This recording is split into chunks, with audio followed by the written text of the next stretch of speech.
Most people never think about a country's dollar reserves. They sound technical, they sound boring, they sit in a vault and a spreadsheet somewhere, far from daily life. But right now, the Philippines' dollar reserves are falling faster than any other country in Asia. And the reason is a war thousands of miles away. According to data compiled by Bloomberg, the Philippines' reserves have dropped 8.1% since the Iran war began. The country's stockpile is now around $104 billion. India lost 5.2%. Indonesia lost 3.8%. But the Philippines leads the losses. This is the story of how a faraway war reaches an ordinary economy, and why this number matters more than most people realize.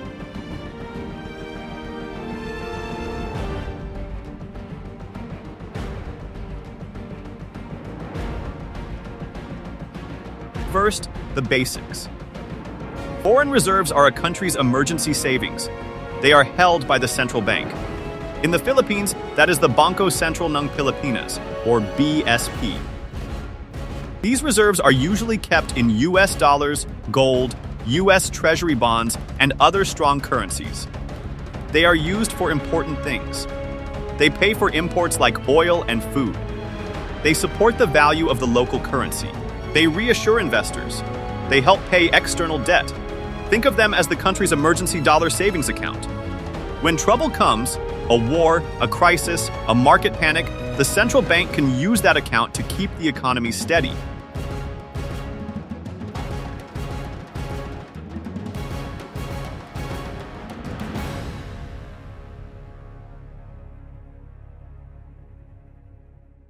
In February 2026, Philippine reserves hit a record high of around $112.7 billion. That was the peak. Then the Iran war began. Oil prices jumped, the US dollar got stronger. Asian currencies began to weaken. By the end of March, Philippine reserves had fallen to $107.5 billion. By May, Bloomberg data showed them at $104 billion. In a matter of weeks, the Philippines lost billions in reserves. That is the steepest fall in Asia. But it is important to be honest about what this is and what it is not. This is not a crisis. The Philippines still holds more than enough to cover several months of imports. The banking system is stable. Remittances from overseas Filipino workers continue to flow in. This is not 1997, when reserves vanished and currencies collapsed across Asia, but it is real pressure. And the trajectory is what worries economists.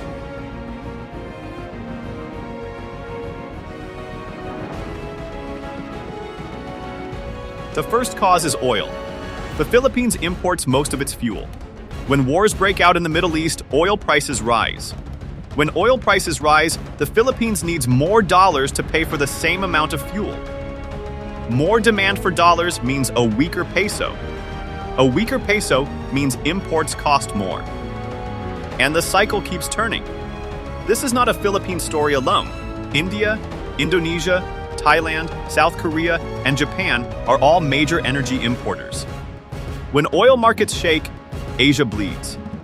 As BNY strategist Wee Kun Chong told Bloomberg, import cover has declined across much of Asia in recent months, largely reflecting higher import costs from energy. In other words, the war did not just spike oil prices, it quietly raised the cost of running entire economies.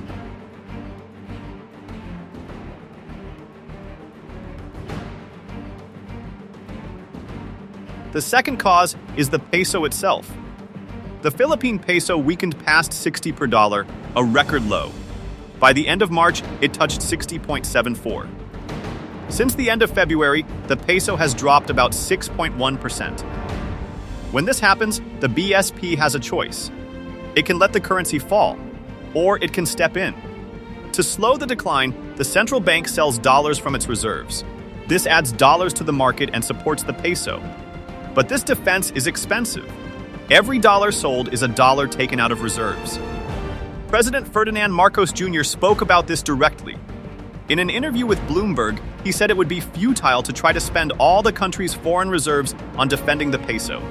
He added that there is only so much a government can do because the dollar moves the way it does. That is a remarkable admission. It tells us the Philippines is choosing its battles. It is willing to let the peso slide because fighting the dollar all the way is a losing game.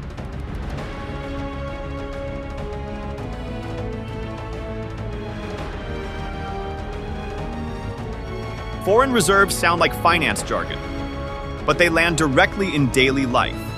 When the peso weakens, fuel becomes more expensive. Transport fares rise.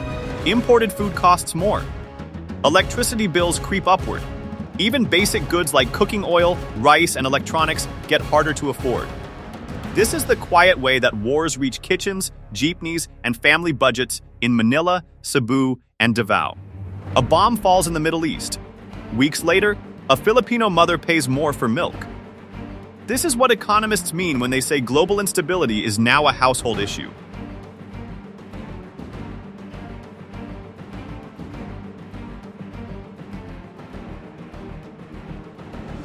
The good news is that Asia today is not the Asia of 1997. After the Asian financial crisis, central banks across the region built much larger reserve buffers. They reformed banks. They introduced flexible exchange rates. They reduced reliance on foreign short-term debt. The Philippines today has stronger fundamentals than it did decades ago. Reserves remain above $100 billion. The economy continues to grow. The banking sector is healthier. The BSP, led by Governor Eli Remolona Jr., is widely seen as cautious and credible. This is why most analysts say the current pressure is manageable. Bloomberg itself noted that the region is currently better placed to handle economic turmoil than it was in past episodes like the Asian financial crisis of the 1990s or the 2013 taper tantrum. But preparation is not immunity. Pressure is still pressure.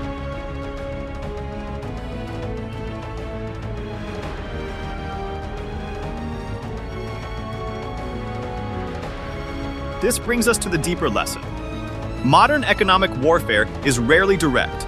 Few countries today block another country's banks or seize ships.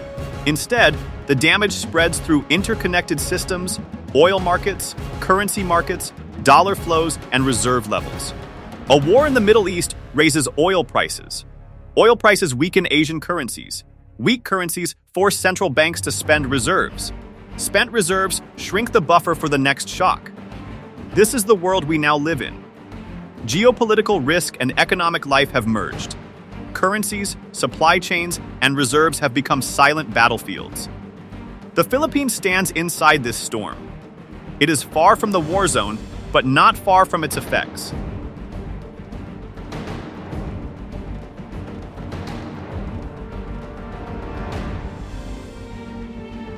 So why does this matter? It matters because foreign reserves are not just numbers in a vault. They are a country's shield. They protect against shocks no one can predict. When that shield gets thinner, governments lose room to maneuver. They become more vulnerable to the next crisis, whether it comes from a war, a pandemic, or a financial panic. The Philippines is not in trouble today, but its reserves are sending a quiet message about a louder world.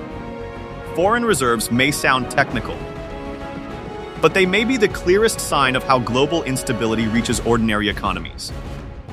The Iran war is not just a Middle East story. It is now a Filipino story too.